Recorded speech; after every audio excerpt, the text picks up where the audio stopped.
আসসালামু আলাইকুম। কোয়েল এগ্রি খামার সবাইকে স্বাগতম। দেশ ও দেশের বাইরে যে যেখান থেকে আমার এই ভিডিওটি দেখতেছেন সবাইকে অনেক ধন্যবাদ।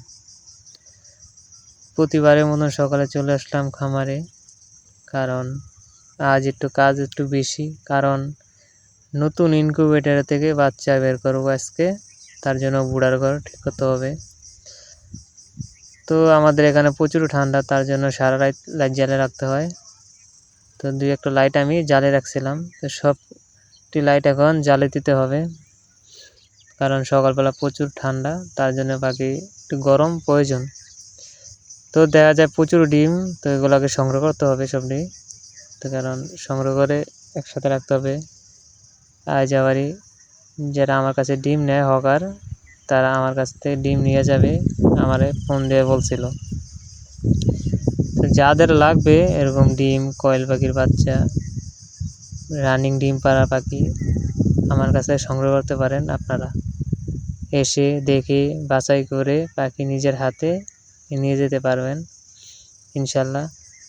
সবগুলা ডিম সংগ্রহ করে এক জায়গায় রাখলাম, কারণ এখানে প্রায় 1100 ডিম আছে, আর গতকালকের ডিম কিছু আছে, সব মিলিয়ে 1500 মতন ডিম হবে আর কি আমার কাছে আছে।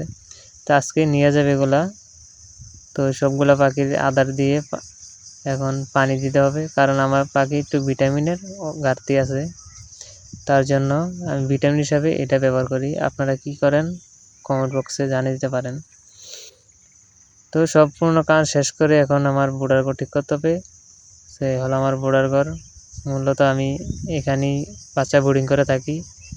তো আগেরগুলো আমি পালিয়ে দিয়েছিলাম, নতুন করে এগুলো আমি ঠিক করতেছি আর কি। তো ছোটো ইনকিউবেটরতে আমি অল্প অল্প করে বাচ্চা ফুটিয়ে থাকি আর কি। তো বিশ্বাস করবেন না এগুলো যে কত সুন্দর, কত কিউট একটি বাচ্চা, কারণ হাতে নিলেই বোঝা যায় আর কি। তো সব কাজ শেষ করে এখন নিচে ভুসি দিতে হবে। যে ভুসির গুঁড়ো, কাঠের গুঁড়ো ইউজ করতে পারেন আপনারা, অথবা ধানের যেটা তুষ বলে আর কি, সে তুষও আপনারা ইউজ করতে পারেন।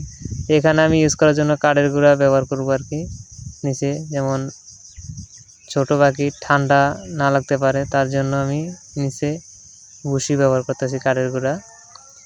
তো এটা ব্যবহার করে উপরে দিয়ে দিতে হবে পাতলা কাপড়, কারণ পাতলা কাপড় দিলে আর পাখিটা ময়লায় বা যে পানি পড়ে তার জন্য যেমন ময়লা না লাগতে পারে, তার জন্য এই যে কাপড় দেওয়া আর কি।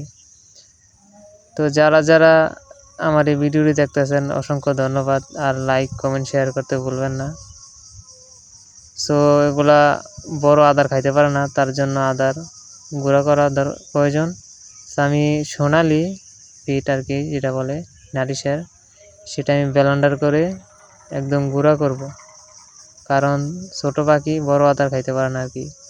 তো আপনারা দেখতে পাচ্ছেন কীরকম গুঁড়া করছি, আপনারা চাইলে এরকম গুঁড়া করে একদম ব্লেন্ডার করে দিতে পারেন।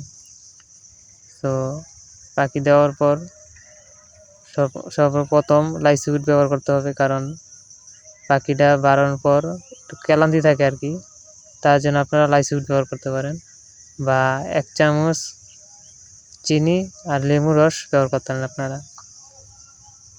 তো সবগুলো কাজ শেষ, পানি দেওয়া শেষ ইনশাল্লাহ। পরবর্তী ভিডিও পেতে হলে সাথে থাকুন। আপনাদের অনেক ধন্যবাদ আমার ভিডিওটি উপভোগ করার জন্য। আশা করি সকলে অনেক ভালো থাকবেন।